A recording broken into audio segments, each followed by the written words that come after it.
முதல ஏண்டெல்லாம் ஆணிபவம உயிர்த்தே உடனே தத்தனாலாய பயனேங்கோல் ஆராய்ம தத்த சொலாணி மனமிட்ட நான் மாணவி தேனான் நிலமிட்ட நிலை வாழ்வார் வேடுங்க வேணாம இல்லாண்டாடி தேண்டாக்கு சாதும் இல்லை வளர்ப்பிட்ட நான் மாணவி தேண்டா நிலமிட்ட எது வாழ்வார் போய் வாழியாய்ந்து விட்டான் போய்க்கு உழிக்க நெய்கின்றால் நெறி வாழ்வார்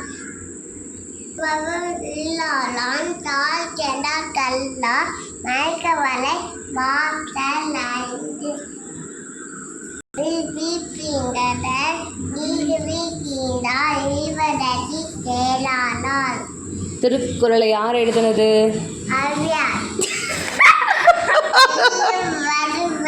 திருவள்ளுவர். நீங்க யாரு? திருவள்ளுவரா? அழகா இருக்கீங்க.